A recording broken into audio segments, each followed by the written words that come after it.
Welcome, everybody, to UnStuck Worldwide Grief Café, my very first episode. I'm super excited about this. It's been a long time coming, and we're just excited to jump in. So what is Grief Café? Grief Café is a sacred space. It's a relaxed atmosphere. It's where we share the life, the love, the laughter, and the legacy of our loved ones who have transitioned on. It's all about a great conversation about grief and love over a great cup of coffee, tea, a tasty treat, favorite drink, whatever you bring to the table. That's how we commune and we come together just to discuss love. I am Keyshawn Hill Adamson, certified grief coach, educator, grief movement guide, and public speaker. I am the founder and CEO of UnStuck Worldwide. Also now, this new space that we're creating, UnStuck Worldwide Grief Café. I am so grateful to be here. I'm so grateful that you're here as well. So before we get started, anytime that we talk about grief, it evokes a heightened sense of emotions because sometimes grief can feel heavy. Sometimes it can be hard. And during those times, as we have these discussions and you have increased heightened emotions, it's totally okay. So want you to take care of yourselves. At any point you feel uncomfortable, you need to take a moment, you need to step away. Please do so and honor your feelings because your feelings matter and your self-care matters to us. Also want to have a disclaimer, just a quick reminder that anything that we share during this episode is for information and encouragement only. It's not medical advice. Please be sure to check with your doctor, a qualified professional, before you try anything new. Also, if you're in a crisis and you're having thoughts of self-harm, please call 911 or 988 for immediate assistance. Your well-being and safety matter to us. So, I would like to introduce our first guest. Not the drum roll. Yes, the drum roll. We got to get the drum rolls out for my girl, Sheila Harris. Just tell you a little bit about Sheila. She is a phenomenal woman of God. She is the president of Harris Brand Management. She is recognized as an engaging and a results-focused leader, a gifted communicator and strategist. Over 20 years career in public relations, she served with the PR department of Essence Magazine. Giving a shout out to Essence. We love Essence. Yes, we do. Yes. She successfully led a national efforts for Essence publicity campaigns and red carpet events for 25 years. As president of Harris Brand Management, she brings a wealth of experience and knowledge. She works with clients across business, entertainment, faith-based, beauty, and fashion sectors. She serves as a trusted advisor for public relation challenges and crises. Her faith and her family is the cornerstone of Sheila's career and her life. She's passionate about empowering others to pursue their God-given destiny. In 2019, she became a certified John Maxwell life coach. She released her first book, Calling Revealed, 7 Spiritual Lessons to Uncover Your Purpose. In 2023, she launched her podcast, Starts and Stops with Sheila Harris, in which I was a guest on. You have to check out that episode. On the podcast, she shares the life lessons on moving forward, letting go of perfectionism, pursuing destiny without getting stuck in cycles, and starting and stopping. She worships at the Greater Refuge Temple Church in Harlem, New York. Shout out to Harlem. Serving faithfully for many years. She holds a BA in Media Studies and Political Science from Fordham University. Shout out Fordham. Yes. Lincoln campus. Let's be clear. Yes, my husband's alma mater as well. Listen. She has an MA in Public Relations, Kent State University. She lives in Westchester County. Please follow her on all social media platforms, Instagram at Sheila Harris Brand Management. Hi, Sheila. Hello, Keyshawn. Good. We meet again. We meet again. In the podcast streets, yes. Yes. This is so awesome. I'm so grateful that you're here. Thank you so much for joining me today on our very first episode. Listen, I am so proud. I saw this coming, so I am so proud and honored to be your first guest. So yeah, let's do it. I love it. Awesome. So the concept of Grief Cafe is to be able to have great conversations over some coffee, some tea, your favorite drink, a tasty treat. So what you bringing to the table today? So today I have, first of all, did you know that I think it's Costco or BJ's, Costco, I believe, they sell these really cute Starbucks cups. Okay. I'm not going to sponsor yet, so I'm going to mention it. It's a Starbucks cup, and you can put in your favorite cold drink. So I just have like some fruit punch and lemonade mixed together. So I love this. So get into it. I love this a lot. What about you? This is my favorite mug. My mama brought me this mug. Okay. Yeah, it can hold anything. I got the straw. Wow. I don't want to mess my lipstick up. But you could put soup in here. So I'm drinking a smoothie.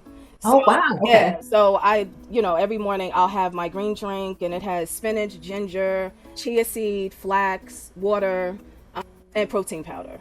Nice and healthy. Yeah. I'll do better tomorrow. Yes. We come what we come with, and that's what it is. Yes. And that's awesome. So before we get started, I always like to begin my sessions with a moment of silence. We want to just ground ourselves, take some time to just send some love to our loved ones. You can take this time to say some prayers, whatever you'd like, but we just like to ground ourselves and take a moment of silence to send love to our loved ones who have transitioned and just kind of collect ourselves. So we can start by just closing our eyes and taking some deep breaths, and we can begin right now. Awesome. Thank you so much for that. Thank you. Thank you. What I'd like to begin with is sometimes in grief, we often don't want to say the person's name that has passed. A lot of times when someone has passed and you know someone, we need to say, I'm sorry, I offer my condolences. Sometimes we get nervous because we feel by mentioning their name, it's going to upset them. Sometimes we get caught, we don't know what to do. But the most important thing we can do is say their name. Right. Say their name because they lived. Say their name because they're loved. Say their name because they're important. And they're still important to the people who are grieving. So right now, I want you to introduce your loved one to the world by saying their name. So please share with us their name. Okay. The name that I'll say today, although there are many who are close to my heart who have passed on, but the name today is my father, Thomas Bruce Harris. Thomas. Sending love to Thomas right now. Now, funny enough, the family knows this and his close friends. That's his first name, but never went by that name. He always went by Bruce. So my mama called him Bruce. Everybody called him Bruce. So yeah, that's what he was known as, Bruce. Okay. So tell us a little bit about Bruce, who they were and what made them special to you. Okay. So both of my parents hailed from the South. He came from Alabama. She came from South Carolina. And during that time, a lot of Black Americans in the South migrated to the North because they definitely wanted more. They wanted better job opportunities. You know, during the time, this is the 60s, you know, it's just a lot of unrest and from a social standpoint, economic. So they knew that going to the North would offer them better opportunities. So they didn't know each other before, but they did what most Black Americans did. Some went to Detroit, some went other places. My parents happened to go to New York. So they met in New York City, fell in love, eventually got married, and they had myself and my brother. I'm the eldest of two. And my parents, I can't talk about one without the other. My parents were very loving parents. One thing that comes to mind with them is they were always so invested, not only in each other, but in their children and making sure that we had everything we needed, that we knew we were loved, that we feared God, loved God. And they also instilled in us a strong sense of, you know, going to school and taking education very important. And they also loved to have fun with us. And, you know, thankfully, my mom is still with us. She'll kill me for saying this, but she just turned 80. She looks good, so I'm going to say it anyway.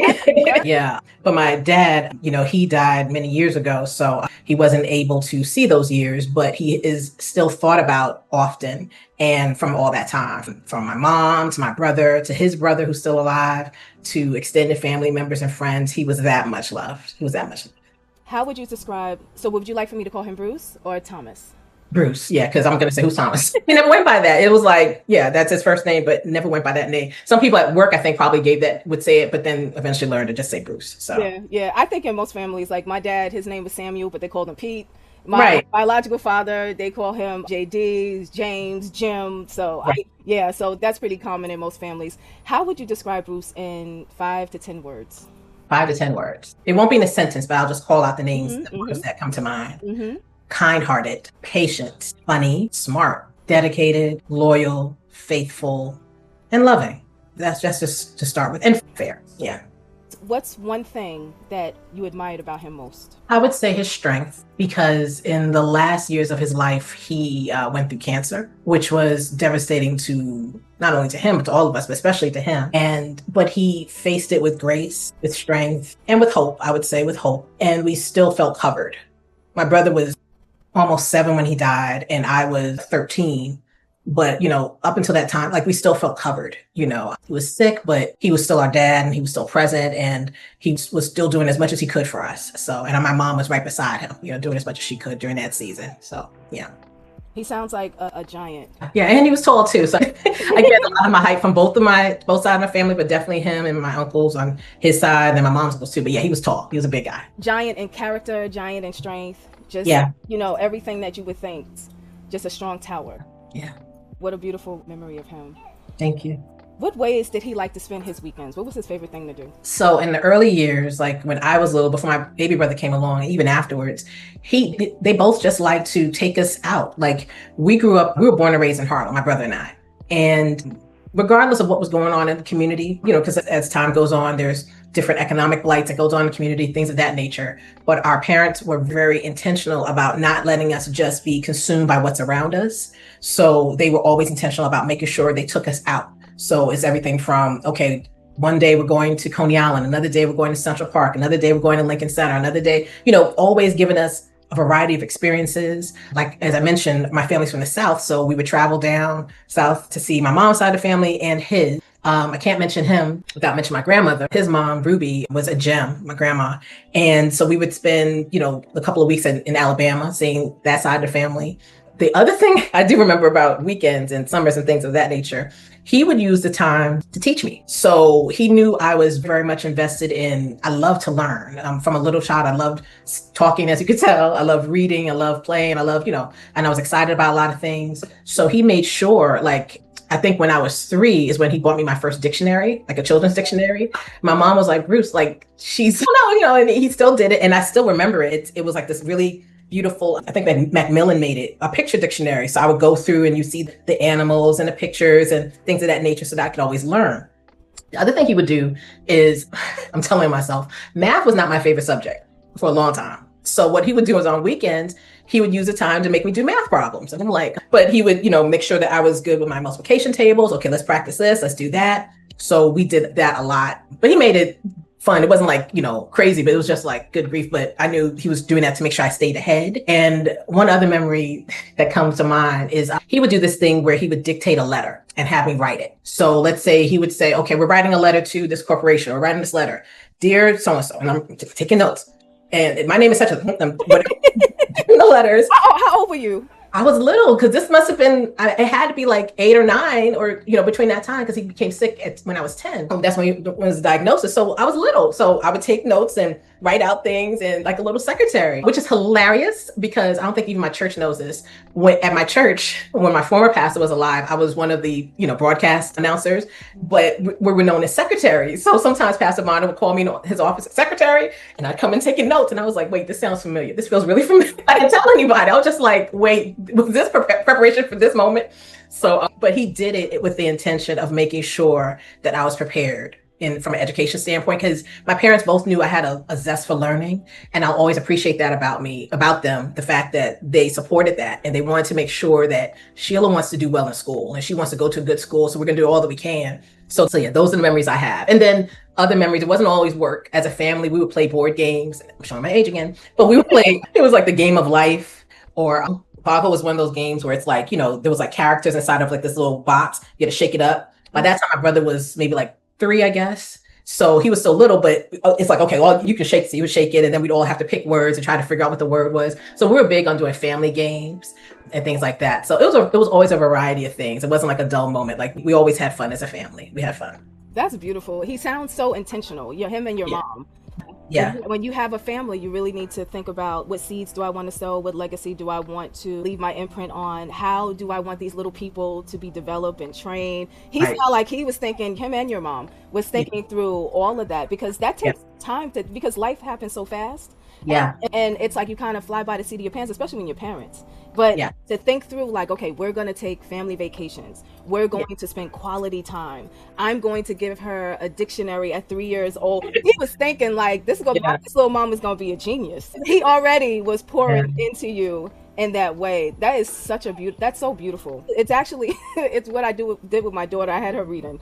At 2, at 1, I brought her the phonics book. Phonics. Let me tell you, phonics is the business. I love phonics in school. Yes, that's going to make it go a long way. Yeah, and it intrigues their learning so early on. So this way, they're introduced to it. And it's like you said, your parents were exposing you to a variety of things, which is beautiful in parenting. If he could be described as a type of weather or season, how would you describe him and why? It's interesting. The 2 words that are coming to me now are calm storm. And the reason why I say that is my dad's patience level, would go all the way to the end. It's really calm, even keeled, all this other stuff. But he disciplined. So if I got out of line, even though I was daddy's little girl, trust me, I got the business and I learned, and then it's okay, now we're playing again, So, but I would say calm storm. And I feel that would describe him best. Yeah. Awesome. What is one particular memory that always makes you smile? Mommy will laugh at this. So, like I said, I was very much a daddy's girl. He disciplined, but I was the one who'd always like, wherever daddy's going, I want to go to. Love mommy, but it's just like, it was just this bond we have. And don't worry, my brother was like that with my mom. So it was like, it was even. It's always so like, it's like, it is what it is. But I think one funny memory I have is I wanted to get a red headband. You know, those little headbands that little girls would wear. And I wanted a red one. So my mom, you know, smart woman, she was wise. She was like, Sheila, you don't need a red headband. Like, why would you buy a red headband? You don't need a red headband. I want a red headband. Like when I was little, I was just like, oh, I want this, I want that. So I would see it in the store and she was like, no, because she's from a practical standpoint, like you don't need a red headband. Red is, we're not getting this red headband. So then I was at the store and daddy went, Daddy, can I have the red headband? And he bought it. Yeah. And then I got home and I was happy I put it on. And then she was like, why did you buy a red headband? And I was just grinning and happy because I was like, Daddy got my red headband. It was like, and we're done. So that always tickles me because she was right. Like red does not go with everything. It didn't match what I had on, but I didn't care. I just like, this is a pretty red headband. I want this. So he was like, okay. Yeah. You know, like my daughter, you know, they do the same thing. Yeah, because I'm the disciplinarian, the police sergeant, lieutenant, all of that. Right. All the things. Yeah. All the things. And my husband is a disciplinary too, but he's the softer side of me. So right. It's like, Dad, you know, so that's a beautiful thing about fathers. You can always, you know, I get their heartstrings, especially the little girls. So that's opposite is true. The boys do with the mamas. Like there's stuff that my brother Derek would get away with. I'm like, are you serious right now? And it's funny because before they had my brother, because I begged for a sibling and it was like, please. And I was specific. I said, can I please have a little brother? And my intention, even from a little age, was that then it can be even. It's like 2 boys and 2 girls. That was what was in my mind. So it's like, it'll be 4 of us and we can, you know, kind of even it out. So I say all that to say, trust me, Derek did the same with mom, but I definitely did that with daddy. So yeah. So we talked about what makes you smile. What are some things or something that your dad has done that makes you bust out laughing when you think about it? Yes. Okay. My mom and I just talked about this the other day. So in school, you know how little boys will play around and sometimes act out or bully or whatever, they're not listening. Mm-hmm. And there was this one little boy, I'll say his name because he's not going to watch this, David, bothering me. David, if you're watching, I'm sure you remember this, but whatever. But so David was bothering me and I would, tell my dad, like, David keeps bothering me. And I don't think he was doing much. Maybe he pulled my pigtail. I don't know what it was, but David was bothering me. And mommy would be the one to always pick me up from school. But one day daddy decided to pick me up from school. And my dad was a big strapping man. He got to that school and he wasn't coming with no smoke. He just came to pick me up. David saw my dad. When I tell you, I had no more problems out that David. And then would even try to protect me. Mr. Harris, I saw that someone's trying to do this to Sheila. Like it was no more problems. That makes me laugh because it was like, and it wasn't like I was like trying to bring him around for anything. He just happened to pick me up. But it was like, this is what I mean by I always felt covered. It was like my dad was like that covering. Like it was like I didn't have to worry about anyone bothering me because it's like he's standing there. So that was a form of protection I always relished. And my mom felt it too. Like as a woman, as a wife, as a mom, she felt covered by her husband. And that's something that makes me laugh because just his presence made the little situation just disappear. So that always tickles me to this day. That's beautiful. I know when the fathers come around and the little guys or the big guys, my dad used to actually bring out his rifle. Listen. That was the thing. I'm like, really? We're making it very clear. Yeah, that's a father thing. That's it. When my husband when somebody rings the bell, he's like, who is it? Why? My dad used to do the same thing. Like just the presence itself was enough to let people know, like, listen, don't come for me. Yeah. Think twice. Yeah, think really hard. Your dad really does sound like a giant of a man, just in character and strength and just all the things that you described him. Did he have any catchphrases that you can remember? And can you imitate one? Gosh, catchphrases. There's some that I'm not going to say publicly. He's getting on me about stuff, so I'm like, this will not be evil. So there's one particular, because again, he was disciplinarian, so he was trying to get my attention. So but one thing that kind of he would say, and for the younger ones watching this, you'd have to understand the years that this was. So back in, I guess, like growing up in the 70s/80s, we had these floor model TVs, right? Yes. So, and it wasn't like we had multiple TVs in the house. It was like, this is the family, one TV. We all sitting watching the TV. So let's say if one of us happened to be walking past and he's watching his show. So let's say it's we're just walking past. I don't even know where it came from. But he would get out the light. And then we would just run out the way because he was trying to watch his show. So we were in a pathway of him. But I don't know why he would phrase it that way. But what is it? Like, get out the light of the TV, I guess. to this day, I don't know where that came from, but if I said it to my brother now, we would both laugh. Yeah, that was definitely a catchphrase for him, and we just would laugh, and we would make sure we moved too. Yeah, it was a serious. Them TV models, like, and sometimes, God forbid, if the TV stopped working, then you would put the other TV on top of the TV. Right. Like, those floor models were a thing, and that was the 70s. I remember my grandmother had them. Definitely 80s. Yeah, like late 70s, early 80s. Yeah, that was it. It was like get out the light, and it's like okay, get out the way. What I'll talk about. Yeah, that tickles me. What was their favorite song? Daddy wasn't much of a singer. Mommy will walk around the house like singing, humming like a hymnal or something like that. But he wasn't much. I never really heard him sing. I have to really think back. Like they would play music in the house, here and there. But is there a particular song that they were always on repeat in the house? No. Like on Sunday mornings, we would play the, gospel and play, whatever the station at the time, WWRL 1600, the gospel station. We would play that. Yes, that legendary back in the day. Yeah. So that would be on. Oh, I don't remember him necessarily singing around the house, but he did make sure that we were invested in learning about culture.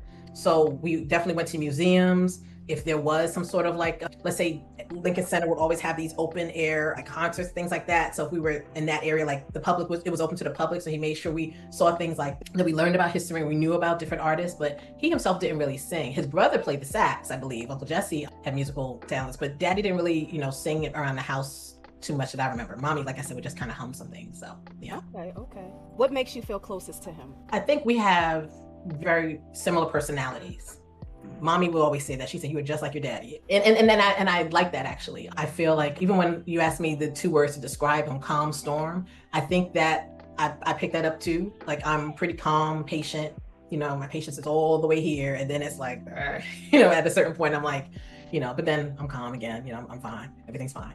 I think what also draws me to him is we had a lot of similar interests. So I was the girl who was like, wanted to play sports. So he bought me, I had dolls, but he also bought me a baseball bat and a basketball because he knew I liked to play sports.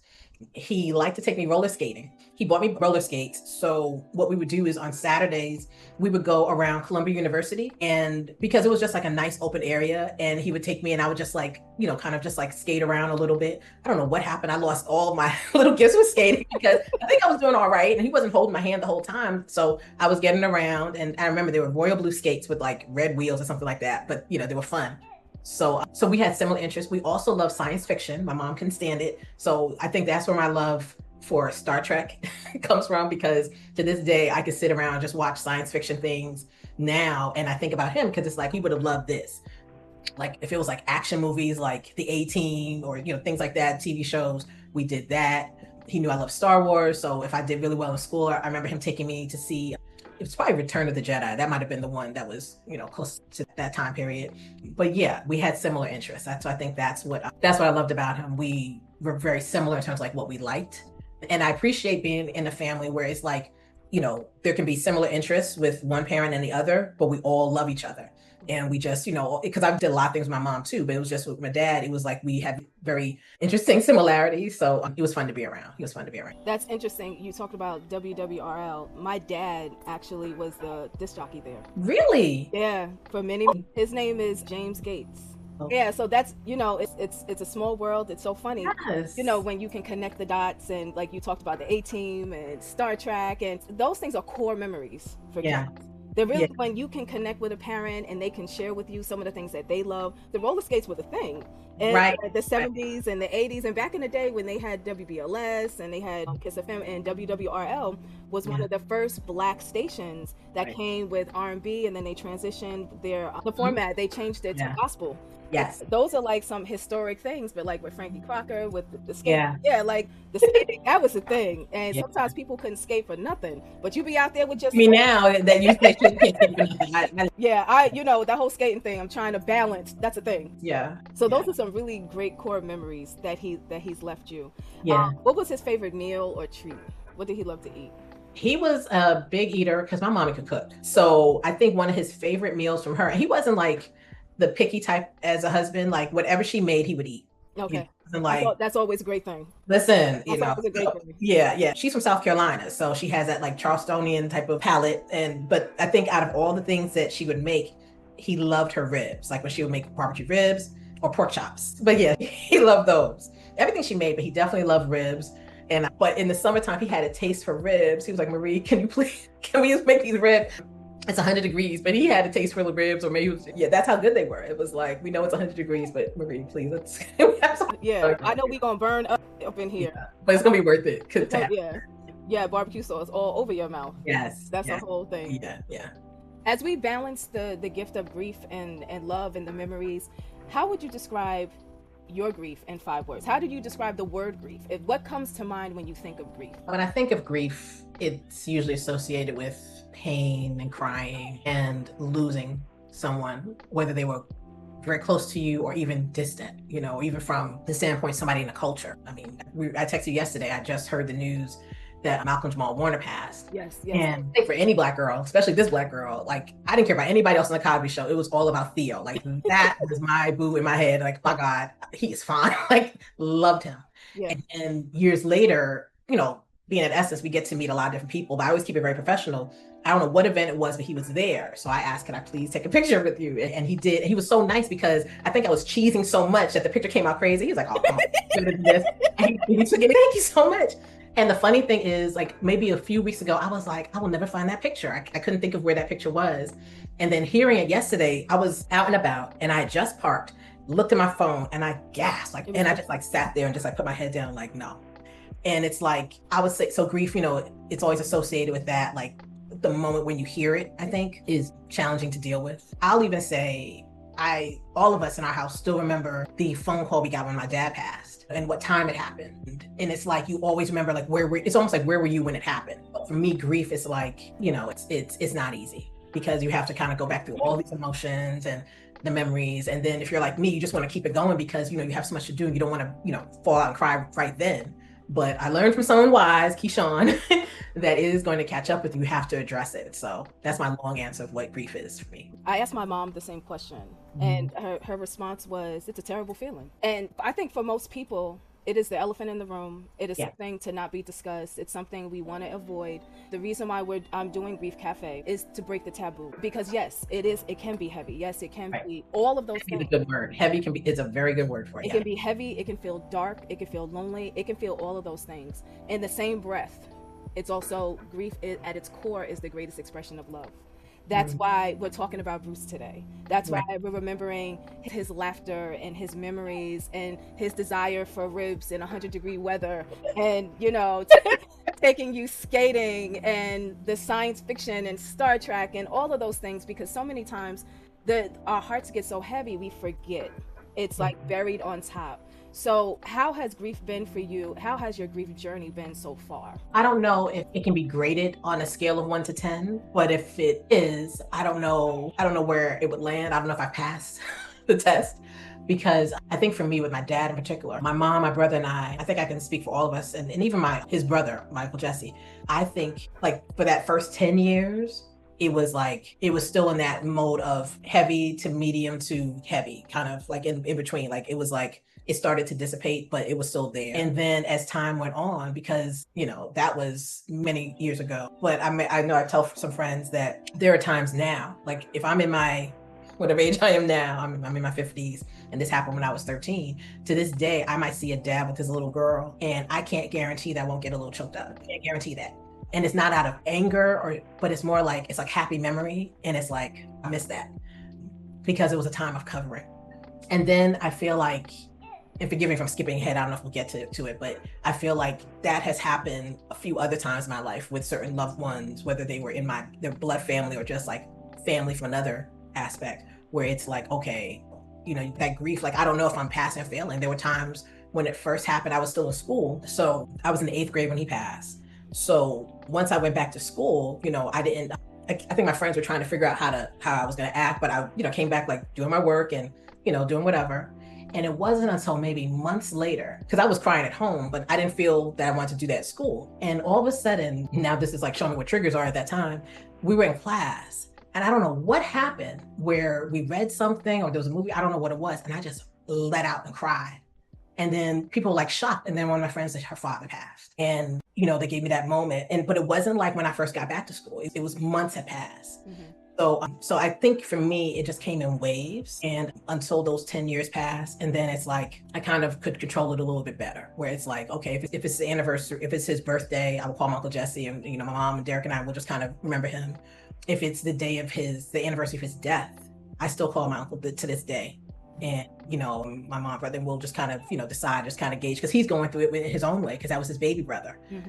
So for me, I feel like I don't know if I guess I could say I've gotten better, but I don't know what better is, because you still love the person. And the point that you made earlier, I heard this quote too: grief is the price you pay for loving someone. So you're going to pay a heavy price, but you have to go through it. So that's my take on it. There is no right or wrong way. You are your own expert in how you need to grieve. And that moment you had in school, what they call that, technically, that's called a grief burst. It comes out of nowhere. It just happens. There's nothing particular that happens that leads up to that. It's your body's natural way of just letting that out. And like we talked about on your podcast, it does not care where you are. It doesn't care what you're doing. It's no respect of persons. If your body needs to process it, it will do it at that particular time. It has its own. I did do it at home. I did let it out at home with my close family and friends, my close family, I should say, my mom and brother, but publicly I didn't always let it out except that moment. But yeah. So when you do feel that, and especially when you're young, at that age, no one knows. Even today, we live in a grief illiterate culture where it's taboo to talk about it. And the more education we have with it, the more we're familiar with what we're going through. It's not this scary thing, although it can be lonely and all the other things. We can embrace it differently. We can learn to process it differently. And for a 13-year-old, that's really difficult, because you're at that pivotal place. You're just trying to find yourself.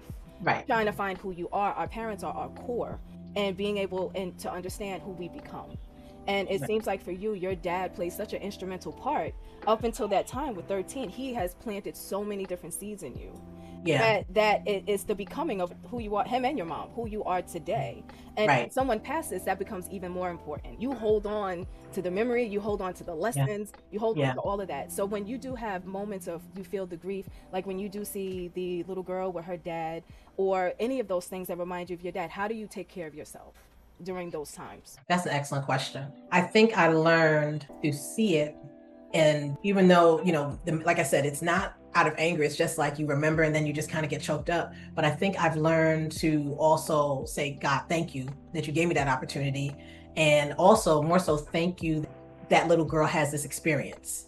Whoever that little girl is, it could be a little girl in a store, or, maybe friends and things of that nature, but I'm thankful that they have that. And I celebrate it, because it's like, not everyone gets to get that. And I think that's what helps me. It's like, I'm so glad she has that. And I'm so glad that father's doing that with his little girl, because he's planting seeds that he doesn't even realize that they're going to, bloom decades later. So I've learned to deal with it. So for you, it brings forth gratitude. Eventually, yeah. It's like I'll celebrate it internally, and just say I'm glad that they had that I had it too. What advice, when you're having hard days in general, what advice or wisdoms did your dad impart to you that helped you during those times? This part is always hard to talk about. So we didn't know it was the end. He had cancer for about 4 years, and that was a turning point in our lives, because that's really when we started going to Refuge Temple. Because my Uncle Sandy encouraged him, you all, try to go to a church, because we were going to church here and there. We were part of another church, we would kind of visit here and there, but not on a regular basis. But it was a turning point for us, because that's when he started going to Refuge, and all of us, we weren't active, but we were actively, sitting in and learning what Pentecostal is and everything else, but also hearing the messages across the pulpit of the fact that God is a healer.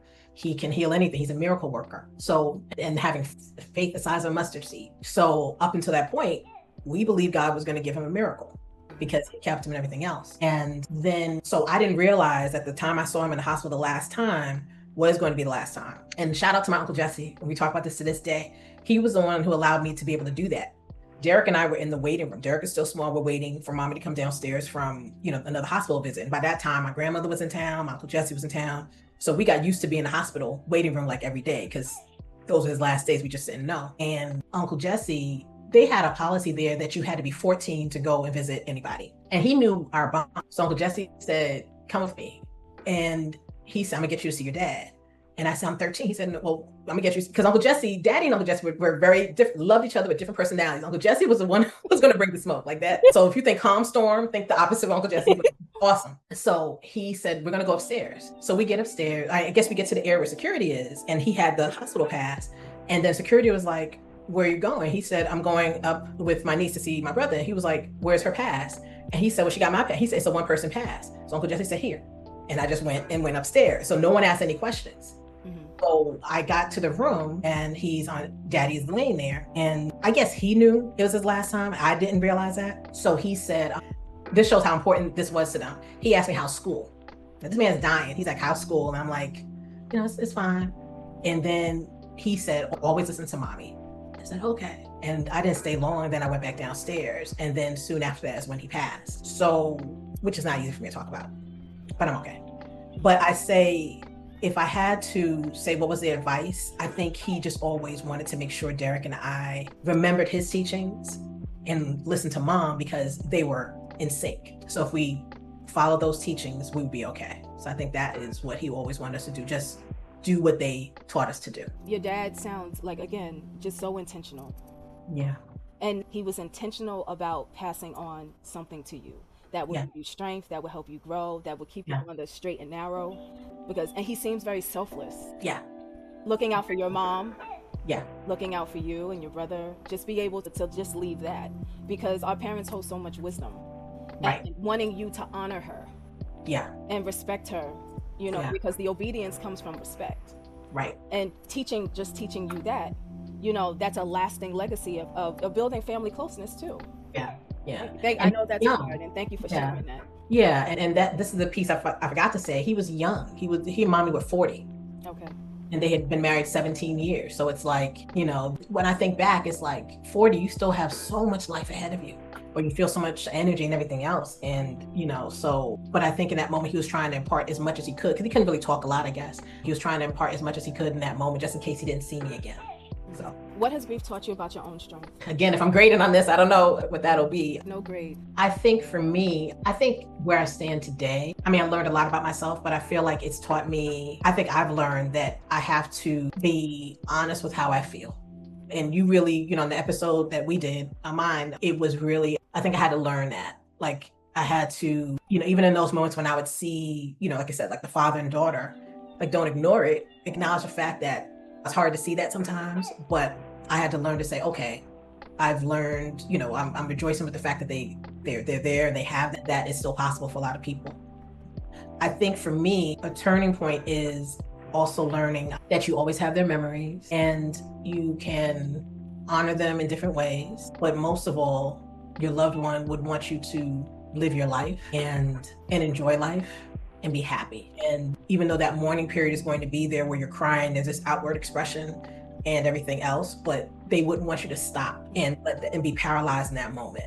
You need that moment it's just healthy, but at some point they would want you to move on and live and still remember them, but also live life. Like, as you said, if he was that intentional about how he lives his life in front of his wife and his son and his daughter, then he would want us to carry that legacy on. One of the things he would always do, Valentine's Day. So, okay, this is hilarious. So each of us in the house, our birthdays coincide with a major holiday. Mm-hmm. So for instance, her birthday is in May and it's like a week from Mother's Day. Mm-hmm. His birthday's in June, is like a week from Father's Day. My brother's birthday's in December. He's right by Christmas. My birthday's in February, right by Valentine's Day, which is hugely important, by the way, for whoever's listening. Anyway, so Valentine's Day, there was never a Valentine's Day that went past when my daddy didn't bring my mom candy and chocolates and things like that. He brought it for us too. So after he passed, mommy was always funny, like, don't bring me no Valentine's, like, you're not my Valentine, like, leave it alone. But either my brother and I, we were always intentional about making sure someone brought chocolates in the house, because it's like, well, that's what daddy would have done. So it's like, and I had this conversation with a couple of my friends, it's like, for whoever I date, like, I have to let them understand, whoever I marry, I have to let them understand why Valentine's Day is so important. It's not that, I just want chocolates and flowers just for that, but it's like, in my mind, that's what someone who loves you does. It's like, you're on that day, intentionally, you're bringing them something to show you love them. Mm-hmm. So I think that's important. How do you take care of yourself? What does self-care look like for you? I think I have learned to know what my limits are. If I know something is going to really make me extremely sad when it comes to thinking about my loved one, whether it's my dad or when grandma passed or, things of that nature. It's like, okay, then don't walk into the minefield if you're not ready for it. Like when daddy first passed, I remember someone had taken pictures of the tombstone later on, and they sent it to mommy so she could have it. And I had walked in the house from school and walked in the living room and saw the pictures and just bust out crying. It was like, I couldn't take it. He had a favorite chair, his recliner chair. And not only was it his chair, but I would curl up in his lap, even as a big girl, and like, Daddy, I can't believe this happened. And he would bathe me, whatever. So I didn't want the chair to go. But eventually the chair had to go. But I think as I get older, I feel like even when my former pastor passed away, and I was very close with him, loved him, and called him like a second dad, just like all my uncles. But I feel like what I did was, if there were moments where there was, this big celebration, or if there was, a certain song that would come on, I would make sure I wasn't around. And I didn't necessarily tell people that, but it was because I couldn't guarantee I wouldn't start crying. So I just said, if there were certain moments, I wouldn't necessarily be there. I don't really post about him because, it's hard to describe, because then you're going to have to go back in that time. You know what I'm saying? So I kind of protect myself in that way. I celebrate and honor in my own way, but I don't always there was, let's say there was a song that was associated with our church broadcast when I was part of the broadcast, and I would hear it and it's like, I could feel like it was hurting. And I just made sure I didn't sing it, or I wasn't around at that time, that type of thing. So yeah, I would just find ways to kind of protect myself, because I knew I still wasn't in a zone where I could handle it. So I just made sure I stayed away until I was able to handle it. Does this make sense? Mm-hmm. It's like certain things kind of trigger you in a way. And it's like, this is heavy right now, so I need a moment. And I did that with, other people who have passed away. It's like, you need a moment sometimes. So yeah. I think that's really important, knowing what you can handle. Yeah. You have to know what you can handle. And, some people are like, you're not grieving or you're avoiding. No, it's our body's natural way of protecting ourselves. And that's right. Yeah, and if you know that that's not something you can handle at that moment, again, your body's going to tell you. You have to do things in time. It's a process. You have to be right. ready. There is no right or wrong. There is no pass or fail. It is a river. It's an unpredictable river, and you go down the river, and sometimes branches and rocks and all kind of disruptions happen in that, and you have to go with the flow, and you have to honor just exactly everything you said. So you're doing grief right. There is no right or wrong way. You're doing it according to Sheila. And that's beautiful in its own right. I thank you for saying that, because I also realize that everybody is on a different journey and everyone handles it differently. So whereas somebody else, they may say, kind of watching my mom, like she had she had to find strength to not only go through her own grief, but also take care of us. Yeah. You know what I'm saying? Like Derek was small, so he understood, but then didn't understand, but then did understand. So one day middle of the night, he might've cried, and we're dealing with that. And then another, I think he said something sweet, like, I want to send a letter to heaven, or send a balloon to heaven, so you're dealing with that. And then she's dealing with me crying at will, at any time. And then, but she helped me, because she had to tell me one day, she saw me in the room just crying. And she said, Sheila, God is your father now. You have to say, God is your father now. And then that's when it switched for me, but I think about her as a young woman who's lost the love of her life. And she has to figure out how she's going to take care of 2 kids. And, and then she said that, I think I can say that she said that sometimes she would be on the bus and she would, she saw like one of the schools. I think she saw Fordham University or some of the other schools. And it would make her, I think she cried, because she said, Lord, like Sheila is, really wants to school. And she's so smart. How is she going to get to school? Like, how is she going to make it into college? How is she, all these things. But she covered us. She followed the same, that same pattern, just covering us. When he passed, around that time in New York City, there are 3 specialized high schools, or there were at the time: Bronx Science, Stuyvesant, and Brooklyn Tech. And they were really encouraging me to, they knew I wanted to take the test to try to get into schools. And so I had, I've been studying, I've been taking courses. And when he passed, I still wanted to take the test. So I landed, we went to Alabama, went to, the funeral and everything else, landed, and I think the next day took the test. Obviously I didn't pass anything. I don't even know what the grade was, but did not make it that year. But thankfully my junior high school had a 9th grade. Then the following year, took it again. and got into Brooklyn Tech. And it was a good thing. And it was a turning point because it's like I was able to do what he said, like focus on your education, like stay in school. And I was happy that I was able to see that happen. So I found myself any milestone that's like, saying, she would say like, Daddy would be proud of you. She would say, my brother, Daddy would be proud of you. My Uncle Jesse, to this day, as I'm catching up with him, he's like, Bruce would have been so proud of you, and I'm proud of you. So it's almost like he's trying to channel his brother in a way and saying, this is what he would have wanted for you all. So having that network of family, this family on my mom's side, like my Uncle Sandy was there, like when I went up to the casket, and because cancer shifts you and changes your body so much, I literally looked and said no. Then he got me away and was right there. So I think having that network around you is vital, and then you always honor those people because it's like you were there for me in that dark moment, in a moment where I was like, you just feel lost, but they were there. So that's what helps. And then they try to do what your father would have wanted. So all of that is helpful as well. And I find myself doing the same thing. Like if there's somebody in my life who's lost somebody, it's like, well, Lord, how do I be like that for that person, or try to support them in any way if I can? And if not, then I silently pray for them, because it's like, I don't know how to support them because I don't know how to broach a subject with them. Like, I know this is difficult, but it's like, let me just, pray or just be as kind as I can. Well, shout out to your mom, because she sounds like a phenomenal woman of God, a pillar of strength for you. And having to do both, it's one thing when you have your own grief, but when you also have to tend to the grief of the children, sometimes, a lot of times they get left behind. A lot of times we don't even know how to process it ourselves, and then having to help others navigate that. And not that it wasn't hard, but she had grace to be able to follow through with the vision that your dad had and she had as parents, and to be able to still put you on that track, you and your brother on that track, so you can still become who you were. And that is what resilience looks like. You are what resilience looks like. Your mom is what resilience. And shout out to your family who were who came together during those times. And it's important that we have the pain, but then you see so much love from your family. And the same breath, and being able to integrate the legacy, the life, the celebrating, and also the grief at the same time.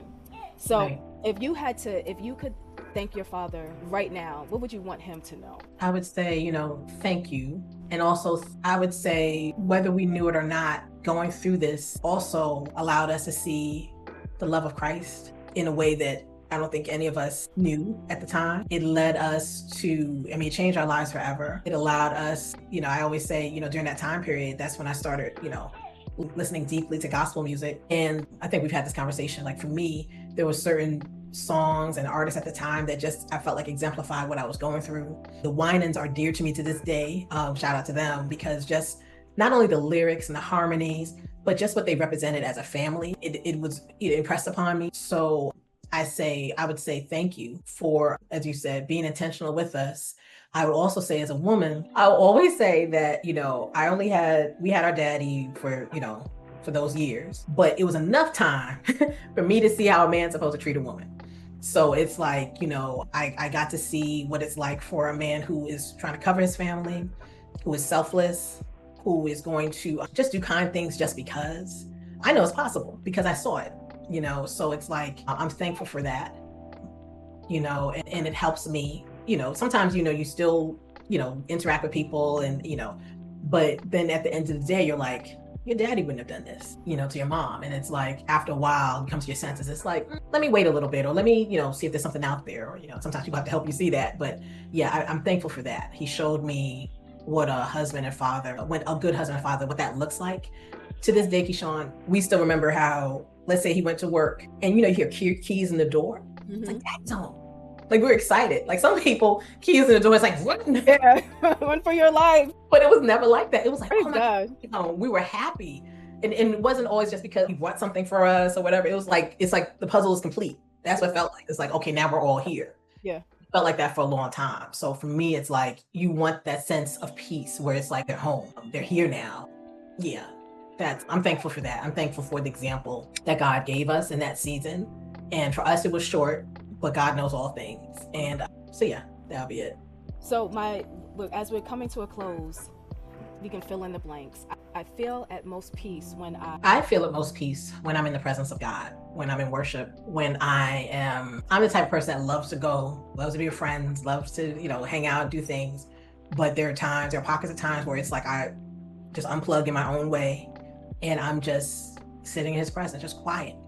And it allows me to think, allows me to pray, it allows me to just realize it's going to be okay and not stress about what's around me. It's like he has it all in control. He has my life in control. He knows what those years ahead are going to be for me. So I just have to trust the master in it all. And when I do that, then the anxiousness is like, nah, he's got you.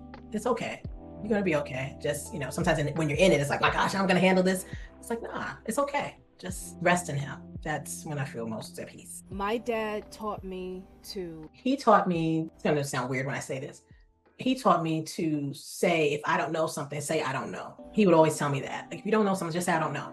I think sometimes I can have a tendency of wanting to fix it and trying to get the answer, this and the third. But sometimes it's like, no, I don't know. And I'm learning at this stage, like, that doesn't mean I have to run always to get the answer. It's just like, I don't know. And it may not require me to fix it at that moment, but I don't know if that makes sense, but yeah. It makes plenty of sense, because I think most of us will be better people if we can actually be honest, and humble enough to say, humble. And it seems like he was humble enough.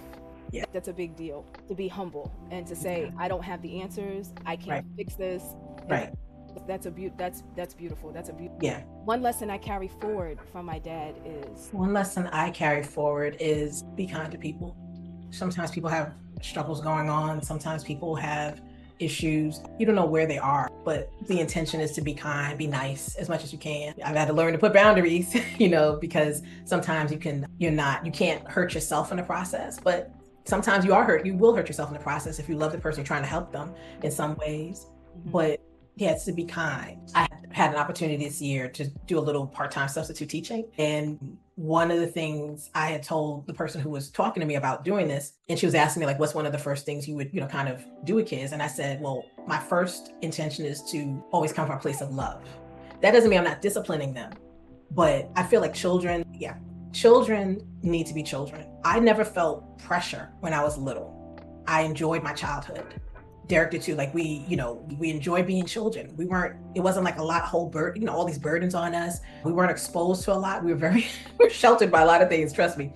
And I think that's because our parents knew the importance of letting your kids be kids. And I think for me, I try to be kind to people, especially children, because it's like, you're only going to get this season once. You know what I'm saying? So if I'm with pre-kindergarten classes or little ones, I'm reading to them, I'm playing games, I'm teaching them a lesson, but I'm also trying to like smile and joke with them a little bit. If they're bad, it's like, listen. And even older ones, it's like, I don't know if you're going to see this kindness again. So I want you to at least see it with me. And, whether you receive it or not, I pray that I planted a seed of kindness where you're like, years later, it's like, we had that teacher who came in and she was teaching us about this, and she was talking to us about our lives and careers. And it's like, I just wanted to plant that seed because I know it's not about me. It's about Christ. Like, that's the love of Christ that's showing. Mm-hmm. So that's my long answer per usual. As much as you can, be kind to people, show them love, show them respect. It's okay to laugh. It's okay to laugh and have fun. And that's Daddy's legacy. Like, if you talk to any of his old friends and other people, they always say, Bruce was so nice. Oh. He was good to cousins, his nieces and nephews, they to this day. So we try to do that, we try to do that now. So, yeah.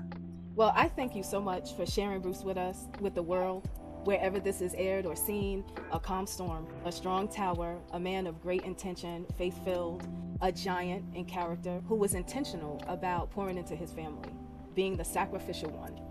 Are there any other final thoughts, anything you would like the audience to know, or just a takeaway from your experience about your dad, or even about their own grief? Any encouragement, whatever you'd like to offer? Yeah, I would like to thank you for this opportunity.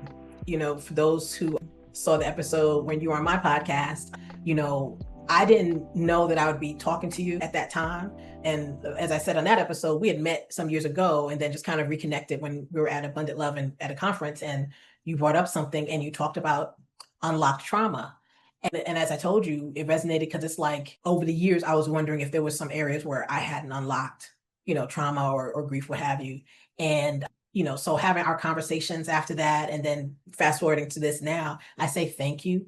because, God has used you to show not only myself, but others who are watching and listening, that grief does not have to be a burden that you have to now carry on your shoulder for the rest of your life. I got to carry this burden and it's heavy and I'm never going to be happy. Or if I am happy, watch out because it's going to switch again on me. You've shown that we can walk with it and it can be a companion. And, and unfortunately, life, especially as you love, you're going to lose people you love. Yeah. But it's like, you're showing that there are tools available to get you through it, so it doesn't devastate you and cripple you and force you to kind of become somebody that wasn't the intention. And I think that's the gift with our loved ones. Sometimes, even if they may not even know they're about to pass, but I think our parents know that I'm giving an imprint on my child and I want them to be able to succeed in life. So I'm going to give them as much as I can. So even if I'm not here, they can still carry on. Mm-hmm. So thank you for helping me to even see that. Even I kind of knew that with my parents, but maybe deep down inside, but the intentionality is what you helped bring out in this conversation. So thank you very much for that. Thank you so much. It's always great talking to you. Likewise. Yeah, because you have so much insight, and just thank you for the value, because people are going to really, when you see others and their own grief, it normalizes it. Right. And although grief carries with it pain, like we said in the beginning, at its fundamental core, it really is love.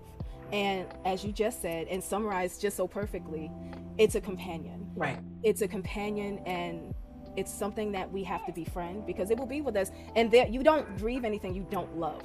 Right. And so it's a change that we didn't want to happen. So what do we do with the pain that we feel? And how, and it takes time as we go through our many different stages. And sometimes it could take years, it could take decades to be able to get to that place where we integrate. So this conversation is not about avoiding the pain. It's about marrying the two, being able to see the grief, feel the grief, process the grief, and also celebrate the love in the life, because we don't want to just have our loved ones remembered because they died. We want to remember the life. And that we take wherever we go. And that births new things. It births new callings. It births new assignments and new things in our life. And we get to take them wherever we go. And that keeps them at its core alive within us. So thank you for adding in so many beautiful aspects of your dad, your mom, your family. Shout out to them. Thank you for courage to even come on. It's a hard conversation, and you did it with grace and ease. And so thank you for sharing your dad with all of us. So I appreciate that. So as typical, I like to be able to, we start out grounding, we end off with grounding and gratitude. So we're just gonna take a moment. This is a practice called hands to heart, where we take our hands and we just place them gently on our heart. And we just do some deep breathing and we practice gratitude. So we breathe in through our nose, we hold it for a few seconds, and then we slowly breathe out. So we're gonna start it right now. Okay, breathing in through our nose and just hold it, releasing through our mouth. Breathing in through our nose, big breath, fill up your chest, hold, and gently breathe out. So now we're going to do something called the power blow, where we breathe in through our nose, we hold it, and then we burst the breath out. Gets rid of a lot of the stress in our chest. So we're going to breathe in and hold, and we're going to release all of that air out. One more time, breathing in through our nose, fill up your chest, power blow out. And as we hold our hands to our heart, we're just going to name the things that we're grateful for. So Sheila, you can start. I am grateful for salvation. I'm grateful for life. I'm grateful for family. I'm grateful for friends. I'm grateful for love. Awesome. I'm grateful for you. I'm grateful that I'm learning to turn pain into purpose. I'm grateful for my Savior. I'm grateful for family. I'm grateful for health. And I'm also grateful for love. So thank you so much. Thank you. And I just want to thank you again for being here. If you liked this episode, please comment, subscribe, share with a friend. Please check out UnStuckWorldwide.com and on all social media platforms, Unstuck_Worldwide. Please be sure to check out Sheila Harris Brand Management on Instagram and all other social media platforms. Thank you for joining us again for UnStuck Worldwide Grief Café, where grief meets love. Thank you so much for joining us, and God bless you. If you love this episode, please be sure to purchase my book, My Love Letters to the Grieving, You Are Not Alone. Take a listen. One of the hardest parts about grief is surviving the holidays. While the world is laughing and enjoying themselves, we're going to show up knowing that our loved one is not going to be there. The truth is, grief is crazy hard. And what's harder is watching someone that you love really, really grieve. And you feel helpless because you really don't know how to truly support them in their deepest need. The Lord answered my prayer on how I can support myself and others in grief. Introducing my first debut book, My Love Letters to the Grieving, You Are Not Alone. It's a 30-day interactive devotional of companionship, guidance, and God's comfort toward healing. When words can't fix, and when someone is alone, they need something that can hold and ground them, this book is it. It's filled with education, guided prayers, scriptures, journaling prompts, and a space for you and God to really process your feelings. You're thinking about a gift to give to your loved ones this holiday season. Any gift you decide to give is beautiful, but the truth is, flowers fade, food perishes, and when the phone calls stop, when we can't show up the way we'd like, give a gift that can speak to their deepest need, especially during this holiday season. Buy one for yourself, buy one for friends and family. You can purchase your copy at UnStuckWorldwide.com. God bless you, and sending you so much love and prayers during this holiday season.